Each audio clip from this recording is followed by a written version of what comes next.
A lot to love for a second consecutive win without Kirill Kaprizov for the Minnesota Wild. 4 different goal scorers, but we got to talk about Marc-Andre Fleury tonight. Flower gets a shutout in his final game in Montreal, and it's all about that 5-ish minute standing ovation that Fleury got in the third period. Oh, and he got chants down the stretch from the opposing crowd. Great game overall for the Minnesota Wild. A lot to discuss here in tonight's Locked On Wild postcast. So let's get to it.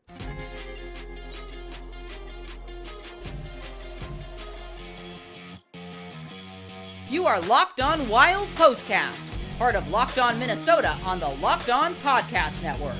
Your team every day. Minnesota Wild pick up a 4-0 win over the Montreal Canadiens, and the thing that jumps out to me right off the bat is it's been 2 games since it was announced that Kirill Kaprizov was going to be out for an extended stretch. The Minnesota Wild have scored 7 goals. They have scored from 7 different players over the course of this stretch. 7 different players have scored goals in these last 2 games. And tonight, it was 4 different players that picked up goals here tonight. Liam Ohgren gets his first goal of the season, and a great move by Ohgren to stick with the play as he is initially stopped on his shot, sticks with it, goes to the other side of the net, and is able to absolutely bury one to give the Wild the 1-0 lead. At that point, Rossi scores his 18th goal of the season. Devin scores his first goal of the season. So how about that? Back-to-back nights that the fourth line picks up a goal, and then Freddy Gaudreau with the empty net goal to seal it. And the Wilds, defensively, they absolutely harassed the Canadiens all night long. Marc-Andre Fleury with a couple of vintage saves and a couple of appreciation taps for the post. Wild with a couple of quality wins here as their formula on the road continues. Get the early lead, pad the early lead, hold the early lead, and just solid performances up and down the lineup. Let's start by taking a look at the particulars here tonight. The Wilds, that number for the Montreal Canadiens has actually been amended to 19 shots on goal. And we were into the second period, and the Canadiens only had, I think, 6 shots on goal. So the Wild defense continues to do a good job of just limiting opportunities for the opponents. And to just piggyback off of that a little bit, the Canadiens tonight had 39 unblocked shot attempts.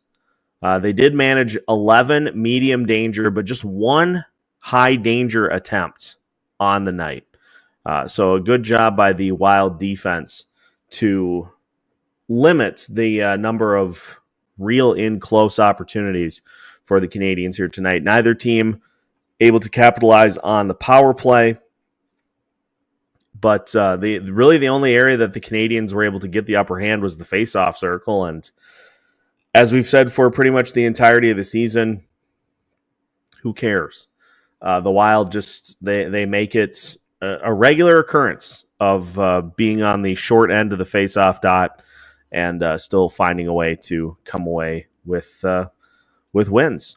Again, we saw the Wild get close to that magic number for blocked shots. It seems like the threshold is right around 20 for the Minnesota Wild. If they can get to right around the 20 goal or 20 blocked shots area, that seems to be the magic number for them, their formula for coming away with wins.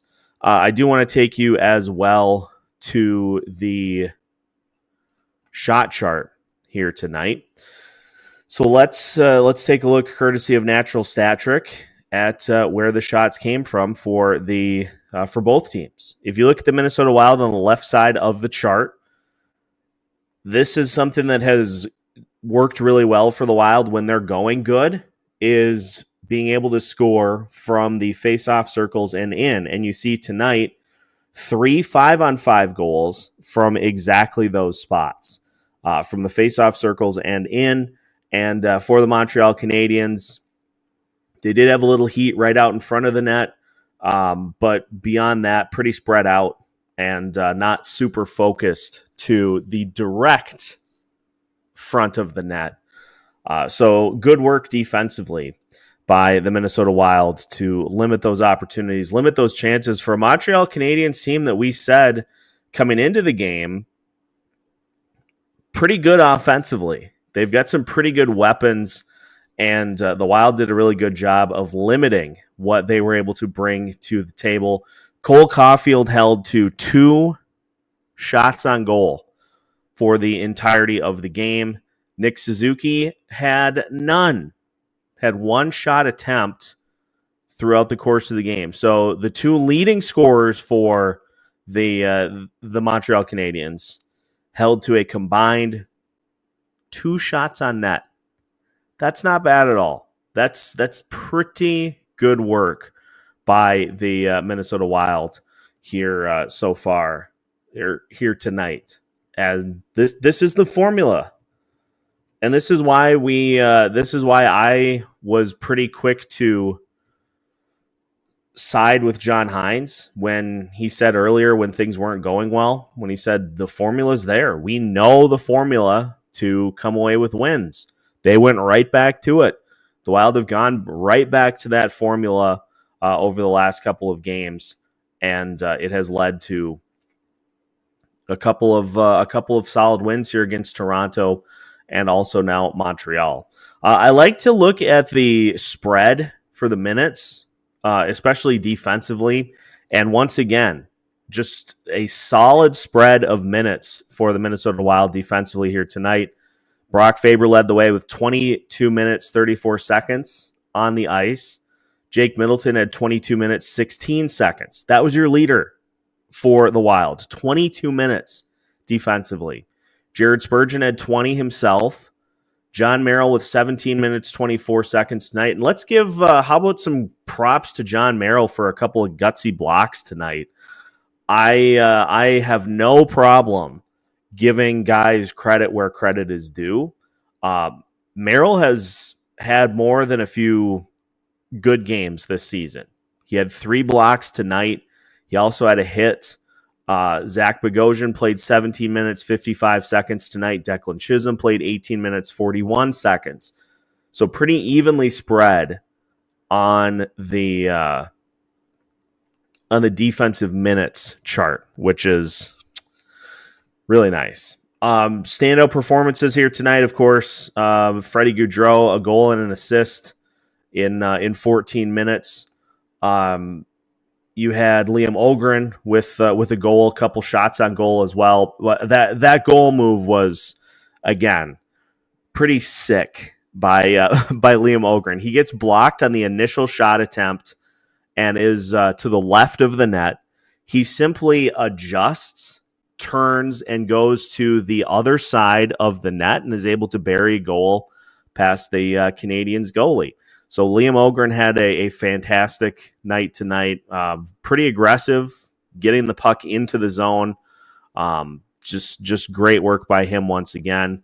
Marco Rossi, a goal and an assist tonight. Devin Shore played 11 minutes, had a goal tonight, 3 blocks as well. That fourth line is all of a sudden starting to put some nice tape together over these last few games. Marat Huznadinov as part of that. Although Marat, 1 out of 8 in the faceoff circle. That's really the only thing that I could point to there. Even the likes of, who am I missing here? Pretty much top to bottom, solid performances by the defense. Oh, and Marc-Andre Fleury on the shutout. And I got to take you through that moment in the third period. So we're watching the game, sitting on the couch watching the game. And all of a sudden, that cheer starts for Marc-Andre Fleury. Coming back from a timeout, they give Fleury an absolutely raucous cheer. And think about that. Fleury is the visiting goalie, and he gets a raucous about a 5-minute ovation from the crowd. And this was pointed out as well. This is a good pull by Russo. Nice job by the linesman to not drop that puck, to let that kind of breathe, let that thing play out, and to just let that moment take place.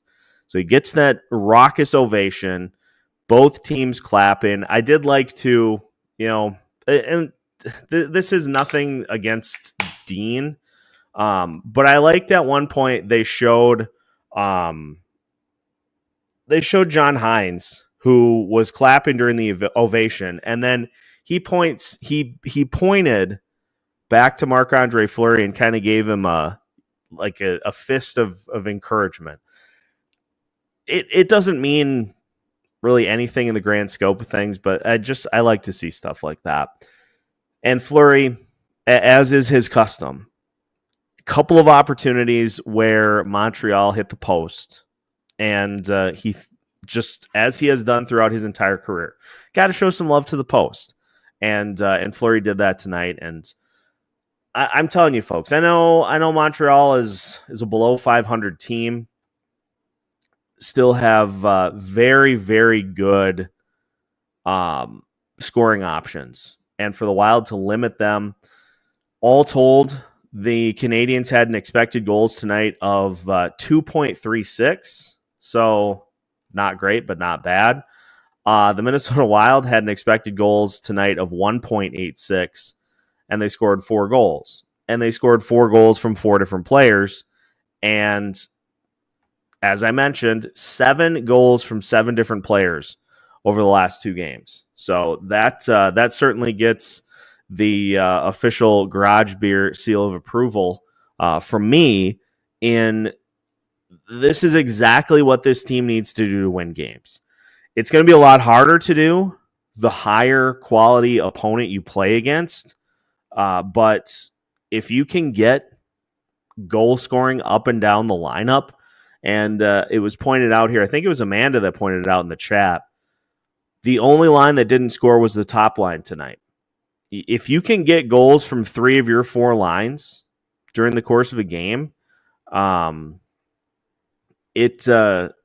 you're putting yourself in good position to come away with wins as the season rolls on. So great work by the Minnesota Wild in this one tonight. And 31st win of the season. They continue to just rack up wins at home. Think about that. You're 31-21 now on the road. The Wild had 19 road wins all of last season. All of last year, they had 19 road wins. They already have 20 so far this year. 20-8. So 20 of 28 on the road. I continue to not understand. I continue to not get how this season works. And the Wild now back in second, although Dallas has 2 games in hand on the Wild. And Winnipeg now has just absolutely gone into cruise control mode. The Wild have a 6-point cushion on the Colorado Avalanche now for the wild card. And we're in a situation again where, as we talked about in the episode, talking about Kirill Kaprizov having surgery, gut check time was right now for the Minnesota Wild. And evidently John Hines was pretty critical of the performance after that Calgary game. I think we saw some of that in his post-game comments. And it sounds as though the Wild took that to heart, because the last 2 games have been noticeably better. Noticeably better compared to where they were in the few games prior. So all in all, solid win. It was really never in doubt. It took the Wild until the second period to score, but with the way the defense is playing and the goalie play that they're getting, that's fine. It's just a matter of just continuing to chip away, continuing to attack, continuing to battle, and doing the little things that lead to you coming away with wins. I'll never understand it. 11-13 at home and 20-8 on the road. I don't get it. I have no idea, but here we are. And a full 60 tonight. Brian is absolutely correct here in the chat. Full 60-minute effort. Anytime you do that, you're putting yourself in good position to pick up wins. So let's keep this rolling. We'll get to all of your comments and something that has been discussed, and Jewel Erickson Eck talked about it. It's also being brought up in the comments. Maybe just wear the white jerseys at home. I don't know. We'll talk about it, though. We're going to get to your comments as we continue today's Locked On Wild postcast. Minnesota Wild blank the Montreal Canadiens by a score of 4-0. We've got plenty more on the way after this. Today's episode of Locked On Wild is brought to you by Game Time. Attending NFL playoff games is an unforgettable experience that brings fans together. Attending NFL playoff games inspires you to connect with fans, whether it be watching your favorite team make a thrilling comeback, or in the case of Minnesota teams, a lot of times things don't always go our way, but hey, it's still fun to hang out with friends and cheer on the postseason wherever you get the chance to do so. Game Time can make your ticket buying experience, whether it be a regular season game or a playoff game, super stress-free. They offer a feature called Game Time Picks that makes it easy to get tickets for events, whether you want to see the Timberwolves, the Twins, the Wild, or the Vikings. Game Time can help you find great tickets. It helps you filter out the fluff so you only find the incredible deals on great seats, so you don't have to waste time searching through thousands of tickets. I recently used Game Time Picks to find tickets for a upcoming Minnesota Wild game, and great options up and down. Browsing through the deals was simple. Then I found great value for all kinds of seats around the X. The Super Deal was especially impressive, offering the best value for that game. The app's features like seat views before you buy and all-in pricing with no surprise fees at checkout make the experience smooth and reliable. Plus, the on-time ticket delivery and lowest price guarantee always give you peace of mind. Take the guesswork out of buying tickets with Game Time. Download the Game Time app, create an account, and use code LOCKEDONNHL for $20 off your first purchase. Terms apply. Again, create an account and redeem code LOCKEDONNHL for $20 off. Download Game Time today. Last minute tickets, lowest price, guaranteed. Tonight's postcast is also brought to you by FanDuel. Super Bowl 59 is here. One game, two teams, endless possibilities. There's no better way to make every play more exciting than with FanDuel Sportsbook. Whether it's predicting the first touchdown, calling the MVP, or even betting on the coin toss, FanDuel makes it easy to get in on the action. With live betting all game long, you can adjust your bets as the game unfolds and feel the thrill from kickoff to the final whistle. The live betting feature lets you stay involved no matter what happens on the field. The app is super easy to navigate. Plus, knowing that you can place a $5 bet and potentially win $200 in bonus bets for the Super Bowl, that's the icing on the cake. Download the app or head to FanDuel.com to get started. Bet just $5, and if you win, you'll score $200 in bonus bets. That's FanDuel.com. Bet with FanDuel, official partner of Super Bowl 59. Welcome back to tonight's Locked On Wild postcast as the Minnesota Wilds pick up a 4-0 win over the Montreal Canadiens, and solid play up and down the lineup. Let's start with Hoptics here tonight. What's happening, Hoptics? I was expecting the Wild to be gassed because they worked their tails off last night and also had to travel, but they looked as fresh and energized as ever. That is huge. This is something that John Hines has talked about over the last couple of back-to-backs, is you just have to dig and you just have to dig and find that extra and be willing to tap into those energy reserves to be able to do the things that are necessary to pick up the win. Think about the number of times John Merrill had one tonight where he fully laid out for a block and it stung him. Took him a minute to get to the bench and kind of recollect himself. That's not fun. Nobody enjoys that. Those don't feel great. And yet that's what it requires to come away with wins, is the willingness to lay it all on the line and to do whatever you need to do in order to secure the win.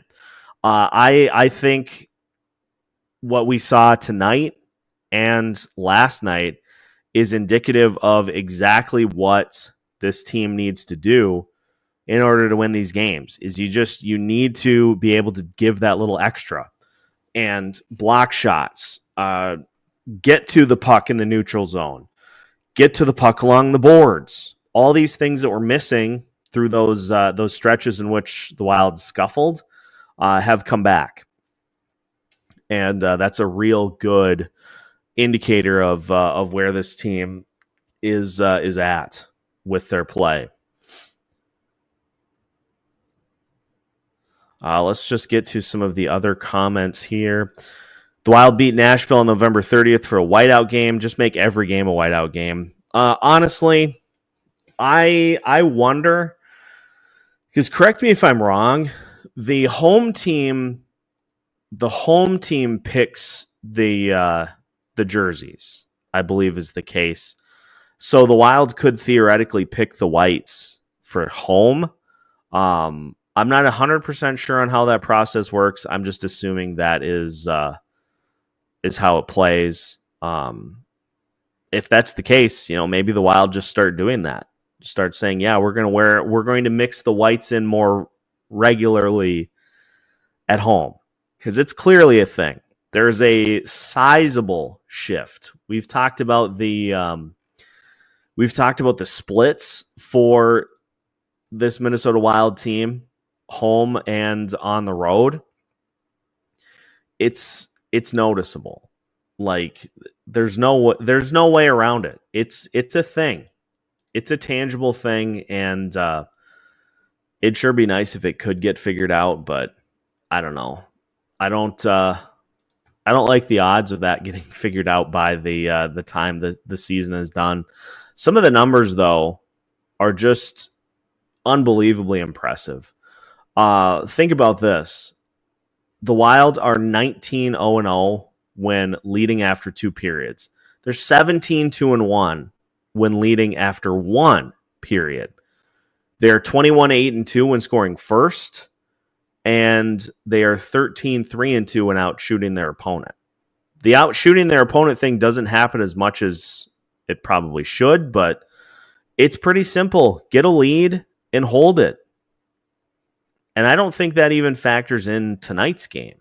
I think that's leading up to, that does not factor in tonight's game, but still. So just do the math here. They're 22-8-2 when scoring first. They are 18-2-1 when leading after actually they're 8-6-2 now when tied after one. They're 19-0-0, 20-0-0 when leading after two. Pretty solid numbers for the Wild all the way around.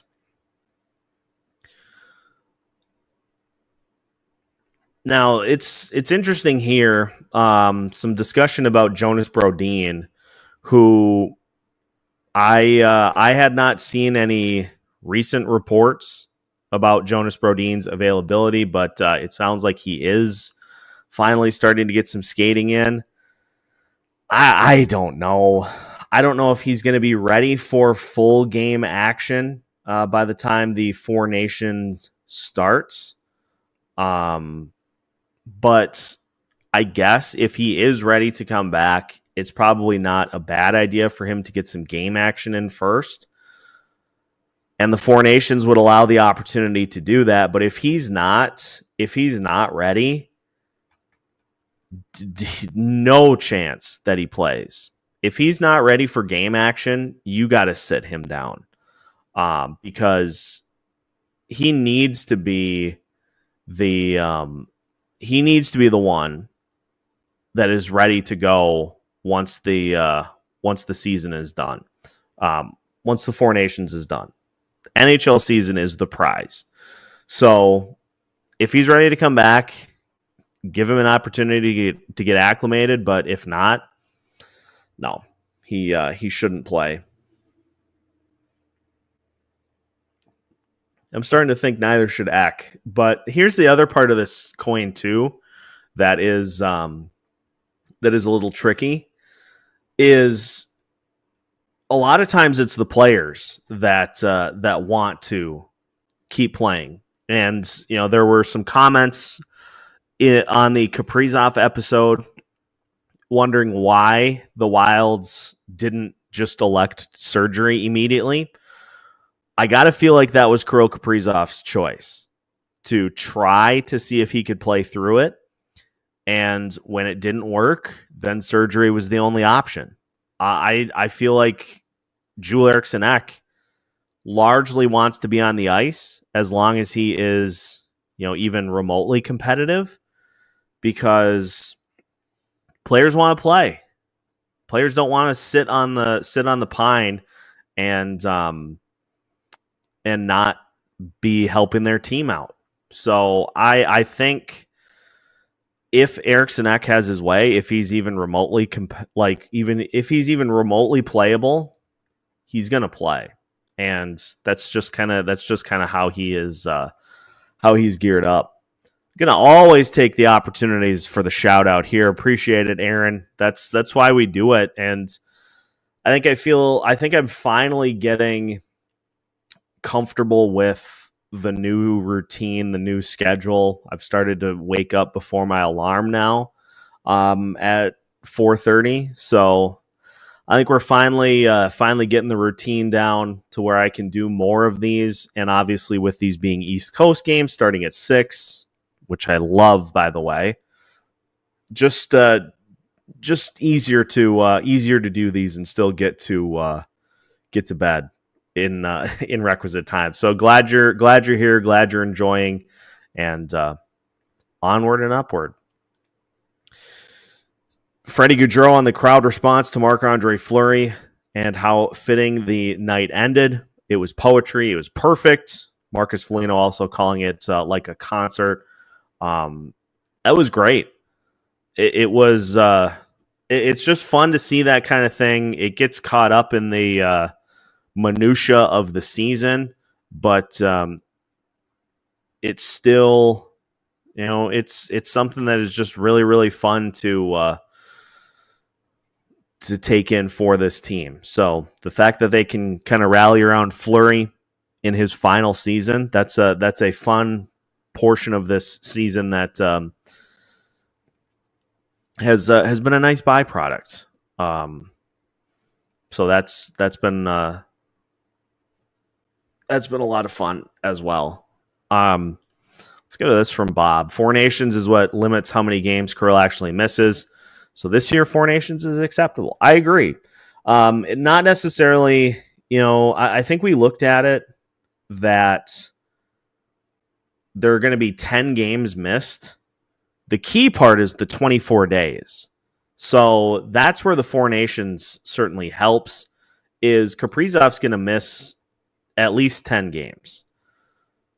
But the other portion of that long-term injured reserve or whatever is the days missed too. You have to satisfy both conditions.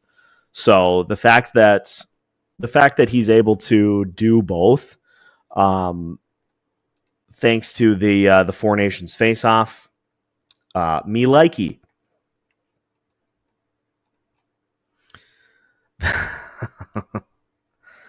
One season when we were bad at home, our coach had us pack our bags, put them on the bus, which drove us around for a while before home games, made us wear away jerseys. We won every remaining game.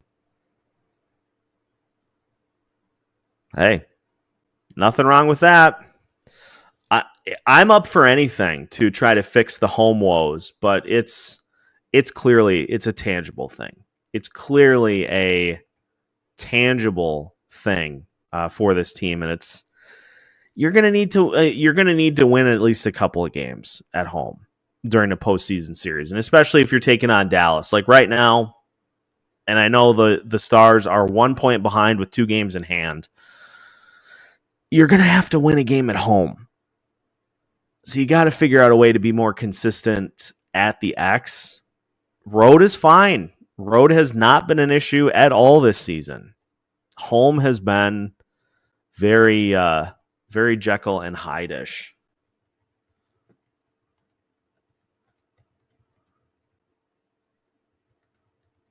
I'm pulling up because I think MPH had the first question of the night.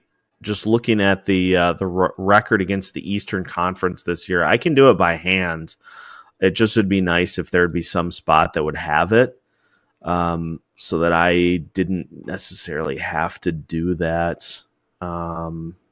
Where's the splits for this season? Nope, that's not what I'm looking for.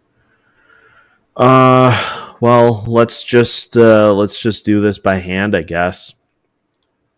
In determining the Wild's record against the East this year, they beat Columbus twice, beat Florida, Tampa Bay. So they started off 4-0, 4-1, 5-1, 6-1, 7-1, 8-1, 9-1. 10-1, 10-2, 10-3, 11-3, 12-3, 13-3. The Wild are 14-3 against the Eastern Conference this year. And the losses have been 1 to Florida, 1 to Philly, and 1 to the Ottawa Senators. That was that weird game where the Wild had like a gajillion expected goals and they just couldn't score. So 14-3 against the East. That's nice. We like that.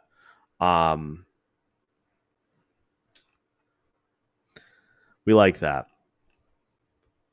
I saw this. Thanks, Hockey from Home. I was just seeing this kind of get put together. Kuzmenko to Philly. I don't know what to make of that trade, but we're starting to get close to trade season. I would imagine there will be some moves this week, being that the Four Nations face-off, I think, starts on Sunday, the 9th. I would imagine there will be some moves over the next full week. Somebody will do something. Somebody will do something big. But Andrei Kuzmenko on the move again to the Philadelphia Flyers. Good luck with Torts. I love Torts, but good luck with Torts. Can you imagine the bidding war over Brandon Saad? This year, I think it's 2 trade deadlines, Four Nations, and the NHL trade deadline. Maybe Billy has a friend that will float us a great rental. Honestly, all you need is a 4th-round pick or a 5th or a 4th for a broker. And Anaheim, San Jose, I think Buffalo has a mess of cap space as well. Let me just check that out. There are teams that can broker. There are teams that are out of contention. Yeah, Buffalo currently has $15 million in cap space. They can broker a deal, and all you do is you just float that team an upcoming pick, which the Wild have plenty of. They have 2 5ths and 6ths in 2026, so you could do one of those. You just float a team a pick for their services, and if they retain like 50% of a salary, that's a nice day's work.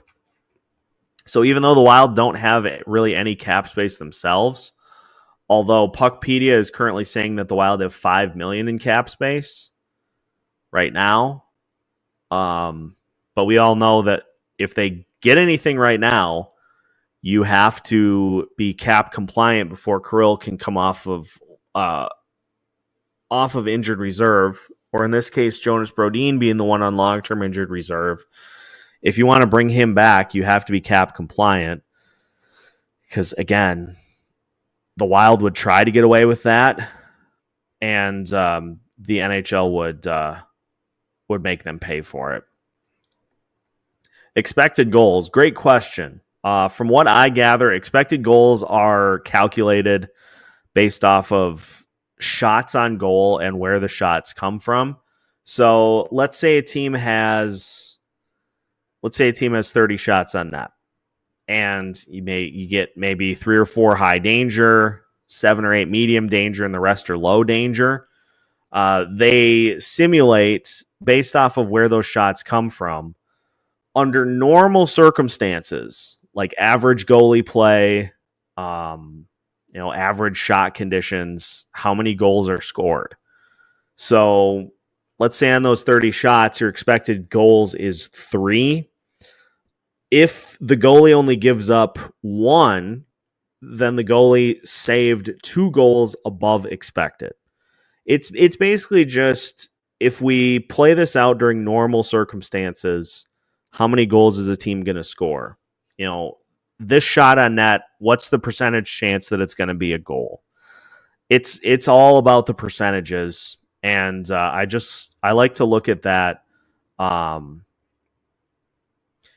like to look at that as just an indicator of how the defense plays. If it's a higher number, that means that the defense gives up a bunch. 2.36 isn't too bad, but 1.86 for the Wild offense. You'd like to see that number a little higher, but the main thing is that the Wild actually scored 4 goals. So Dabish was 2.14 goals below expected. And that's really what it comes down to. Expected goals versus actual goals. Score, and you'll be fine. 14-3, I think, is the at least by my math, 14-3 for the Wilds versus the East this year. They should just move to the Eastern Conference. I don't know. I don't know what it takes to get that done, but would be nice. The one PK that the Wild had tonight was weird. Montreal did not seem like they wanted to shoot, which is great. I'm all for that if a team is like, we don't really want to shoot the puck. But it was segmented because you had the delayed penalty and Montreal had control of the puck forever. But they didn't score. And then you actually get the power play, and the Wild were able to get a couple of clears, but Montreal held for a long time. They just never got any real good opportunities during that power play. And sometimes you just got to let the other team help you out a little bit. The Wild's penalty kill has been at about 78%, I think it was, on the road. So again, I don't understand why all of this stuff is so functional on the road and is just woefully awful at home. I don't get it. I don't understand. I never will. Looks like Liam has found his groove. He really has. I think the confidence for Ohgren is, I think the confidence has really shown through over the last couple of games. especially like on that goal. I love the fact that he stuck with it. The initial shot was blocked, but he stuck with it, and he was able to maneuver to the other side of the net.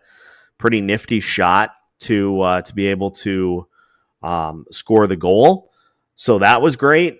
He had a couple of instances too where he just full head of steam just drove into the offensive zone to try to get other scoring chances going.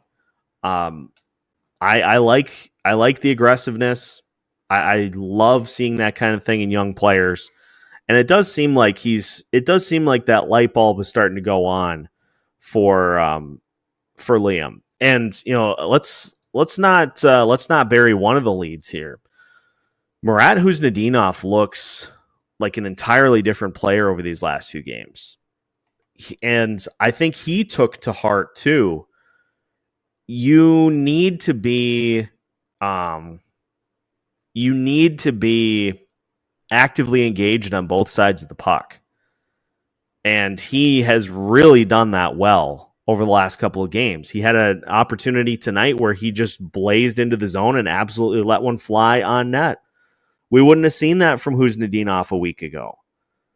But I think getting an opportunity, and this is the great mystery of coaching, is knowing when to push, knowing when to pull, knowing when to do all these little things to get the most out of your team.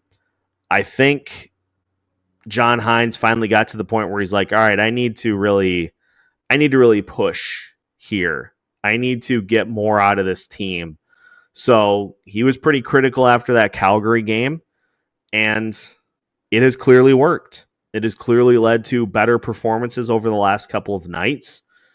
So that's the big, give and take for coaches, is knowing when to push, when to let off, and he did a good job of that. Yeah, this is a great follow-up to that. Murat has skated harder than anyone all season, but it looks like he's found the confidence to try and create for himself. That's the big key, is he can get good looks. He can generate good looks himself with that speed. It's just about maximizing it and putting yourself in actual good opportunities to score the puck. And he's done that a lot the last couple of games. That fourth line kept overskating, and I think they've slowed down enough mentally to actually make strong plays. Hynes has been begging for this for the last couple of weeks, is we want to be able to roll four lines. And over 10 minutes for everybody, over 11 minutes for everybody on the ice, and the highest minute mark for any forward tonight was 20 minutes, 10 seconds, which means that you got some solid play from that fourth line. You were able to actually roll that fourth line out there effectively. And that is what makes a team hard to play against, is having four lines that you can throw out there and they can help you lead to wins. Think about last night against the Toronto Maple Leafs. Fourth line scores a goal. That's a huge reason the Wild won that game. And that has been something that's been sorely lacking over the last few weeks. Liking what Hynes is bringing to this team. I really think, and Dean obviously was a great regular season coach. I just feel like Hynes has a much better beat on this team, much better pulse on this team than Dean did. He seems like he just has a way better feel for what's working, what isn't, and how to get more out of different parts of the lineup. And I think sitting Yakov Trenin and Declan Chisholm I think that was a nice jolt to the entire lineup to, hey, we got to pick it up. Ultimately, does it matter who gets set? I mean, maybe you would rather have it be somebody who actually is not performing. The fact that somebody got pulled out of the lineup, I think, is enough of a wake up call that the rest of the lineup needs to be better. And Dean was so reluctant to do those types of things. Hines comes in and he wants more. He needs more. He demands more. He expects more. And he has plenty of tricks in his bag to be able to get it from different guys. And it's largely the reason that the record for the Wild is what it is right now. I want to see if they've got it updated, his total record as coach of the Minnesota Wild. John Hines, through 114 games, is 64, 41, and 9 as Minnesota Wild head coach. That is a 601 points percentage, which is the highest mark that he's ever had as a head coach. He was at 577 with Nashville, 487 with New Jersey. And you can even go a step further than that in 115 career games, 65, 41, and 9 with 139 points. So he's done a good job of righting the ship since he got here. And I think he's doing it in a bunch of different ways than what Dean did. Dean very much was like, this is how we're going to play. If you beat us, we'll tip our cap and we will move on to the next. If we beat you, we're going right back to what we were doing before. And that's just what it's all about. So that was some great work by Hines, and he just continues to really put some good things on tape. Let's get to this from Trevor. Murad has been slowed down by line mates being AHL rotating door, just some dudes filling a spot. Yeah, getting Lauko back and having one part of that combination actually be playable has certainly helped. Ben Jones and Brendan Gaunce, they're AHL guys. To Devin Shore's credit, he scored tonight, and he has been, I think, the most playable of the group. But it's one thing to have one of those guys in the lineup as opposed to multiples, if that makes sense. And of course it does. It's just way more of a playable fourth line than we've seen. Balanced scoring. If your top line scratches, you have other lines to fall back on. Nobody stresses out because all of your lines can score. And it's even showing the threat of scoring, showing the appearance of scoring, the ability to score every now and again. If you can do that, then that's when things really work nicely. Now, if Hines can Mr. Miyagi, Boldy, and Zuki, yeah, I would. I'd like to see a little more in the scoring department. But then again, Marco Rossi netting a goal tonight. That was certainly nice. And I don't know, maybe eventually we get Eriksson Ek and Rossi to switch. I do really think that Rossi's kind of the spark plug with that top line when he's up there. So maybe he gets another opportunity in that spot. I guess we'll just have to wait and see. Quote from Marc-Andre Fleury, courtesy of Joe Smith on X. I had some watery eyes at some points. I tried to shake it off, and when the puck dropped, try to be ready. But obviously a lot of emotion, definitely special. Think about that, though, for a second. You've got a ton of family in town because he grew up pretty close to Montreal. and had a ton of family in at the game tonight, and he goes and he records a shutout. Like, just think about everything that goes into that. All that you have in your head while the game is going on. I don't know how these guys do it. Like, I get distracted enough at work. When something's going on, let alone having to sit between the pipes and block shots while the opposing team is showing a video tribute. Like, that's athletes are a different breed. Just some unbelievable work by Flower tonight, by the entire team. Just a lot of fun. A lot of fun in this one tonight. Interesting quotes from Bill Guerin in Joe Smith's article breaking down this game.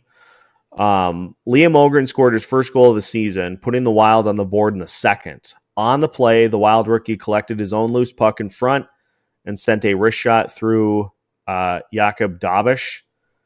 That whole line with Yakov Trenin, Freddy Gaudreau, and Ohgren played well, but Ohgren's getting some production is an encouraging sign. His first game after his latest call-up was a little tough, but he said he's continued to feel more comfortable. In a 2-assist game in Colorado, Ohgren said he's realizing he's got the time and space to make plays.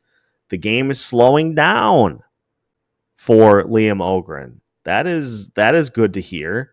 General manager and president of hockey operations Bill Guerin said the other day that he'd like to see Ohgren play a little more free, as he tends to be a little robotic at times. I think there's another level he can get to, Guerin said, but the Wild have been happy with how Ohgren has played in his own end. Ohgren said spending most of the season in AHL might have been the best thing for me, as he got to work on his 200-foot game. They focused on board battles and positioning in the defensive zone. So the game's starting to slow down for Liam Ohgren a little bit. I like to hear that, because that's you're getting closer to that light bulb popping on that we so often see with these players that as they get more comfortable. So if he can turn into a steady contributor, then you've got a real decision on your hands when all NHL top line winger Marcus Johansson is eligible to return from injured reserve.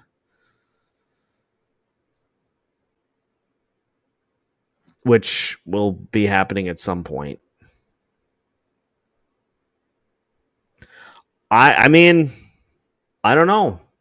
I think it's pretty clear when Johansson does come back that Devin Shore is the one that gets sent back down. But Liam Ohgren is definitely taking Kirill Kaprizov's roster spot. And if he can show something nice over these next 4 weeks, maybe he stays. I'd love to see it, because I don't think there's anybody that has been as critical of number 90 as I have. We charted an entire season's worth of shots on goal. What more do you need? Evidently not much. So, with the win, 31-17-4, I just want to talk a little bit about the Ottawa Senators here as we start to draw things to a close. Ottawa is playing some much better hockey this season, including at home, where they are 15-7-2. And for Ottawa, they've got a really, really good goalie in Linus Ullmark. When healthy, Ullmark is a very, very good goalie. He has not been healthy for a large part of the season. And his estimated return, of course, his estimated return date is Saturday. Let's just see what they say. 23 days ago, Ullmark was designated for injured reserve, and his estimated return date is February 1st. Now, that doesn't mean he's going to play, because obviously you got to get him up to speed. Ullmark won't be available to serve as a backup for today's game against the Capitals. Ullmark remains on long-term injured reserve due to his back injury, but he was working in a net during Thursday's morning skate, fueling speculation that he'd be cleared to serve as Anton Forsberg's backup. However, Ullmark will require at least one more game on the shelf, while Levi Merilainen will serve as the number 2 netminder. Ullmark's next chance to suit up will be at home against Minnesota on Saturday.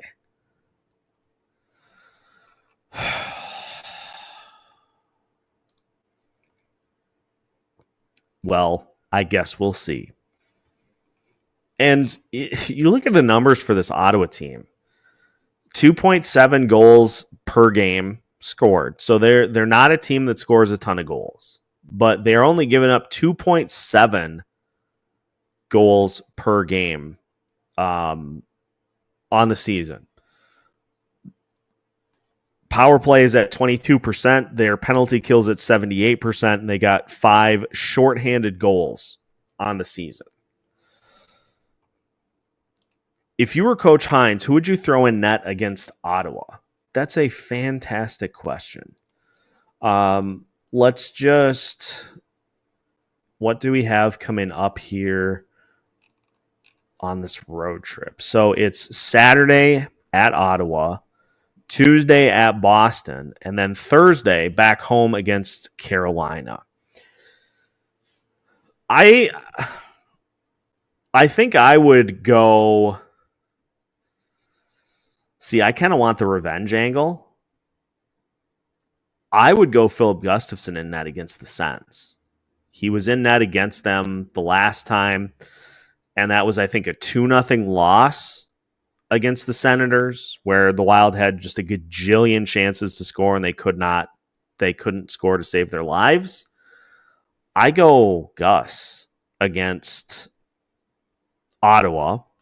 I go Fleury against Boston, because Boston is hideously bad. And not that we need to start Fleury only against the bad teams, but Fleury on the road against an Eastern Conference opponent that he is he's pretty familiar with. I'd go Fleury against Boston, and then I think I just go Gus against Carolina. Because you've got a home and home against Detroit coming up, and I think we're probably going to see both goalies in that home and home after the Four Nations. I think that would be a good way to kind of get both of them back and acclimated after the break. So you kind of got to keep both guys semi-fresh. And I'd go Gus, Fleury, Gus, then, Gus or Fleury against the Islanders on February 8th in the final game before the break. That'd be how I would do it. Realize this is a little sacrilegious, but the team seems to play more as a team when Kaprizov is out. They got too used to standing around and watching Kaprizov. Good to see the D picking up. Yeah, this is, I think, something that is worth looking into, because you think about it, for as good of a player as Kirill Kaprizov is, to just have all the pieces kind of fall apart around him is weird. It's very weird. But I think players just tend to kind of get out of the way when Kaprizov is on the ice. Let him do his thing. We don't want to get in the way. If he's on the ice, he should be the one taking the shots.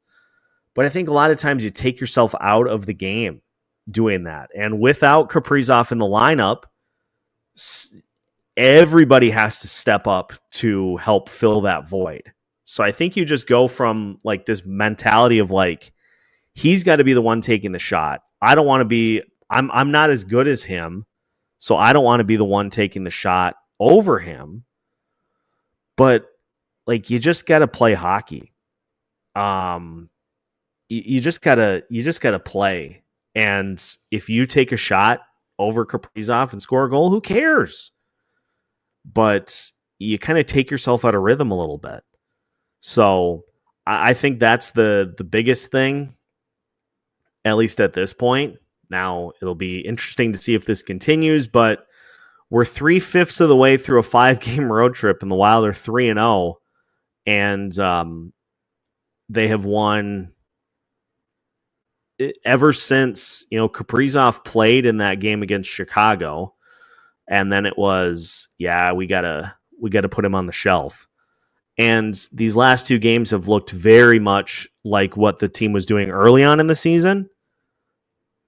The thing that really stands out to me is 7 different goals scorers. 7 different players have scored goals. And there was a stretch earlier this season where 14 straight goals were scored by the Wild, but they featured Kirill Kaprizov on the ice. It's a weird stat. It's a weird stat to mention, but Kirill Kaprizov was on the ice for 14 straight goals, which means that for 14 straight goals, if Kaprizov wasn't on the ice, you weren't scoring. It's just, hockey's weird. Hockey's weird sometimes. And I'm just glad the team's getting back to that form that they had early on in the season. Let's keep it rolling. Let's go beat Ottawa on the road and keep this road trip going. All right, I think that's going to do it for tonight's postcast. Solid 4-0 win for the Minnesota Wild here tonight, and road vibes continue. They will continue on Saturday against the Ottawa Senators. So we'll have more of a preview coming up for you tomorrow as we get you set for that game. But just taking a look at how the rest of the Central Division did tonight. Winnipeg won again. Boy, they're on a roll again. They beat Boston 6-2. And that was really the only Central Division game of the night. So no harm, no foul. The Wild kept pace with the Winnipeg Jets, but the Wild now have a 6-point lead on the Colorado Avalanche and a 1-point lead for now on the Dallas Stars, but the Dallas Stars have 2 games in hand. So we'll see how things shake out, but appreciate everybody tuning in here tonight. Make sure to click that like button before you head out for the night, and we'll see how things shake out here as the week finishes up. Friday tomorrow. Always love that. So make sure to hit the like button before you head out. Make sure to subscribe so you don't miss out on any new episodes throughout the week. The Wild win tonight 4-0, 31-17-4 now on the season. Thanks for joining tonight's Locked On Wild postcast, part of the Locked On Podcast Network.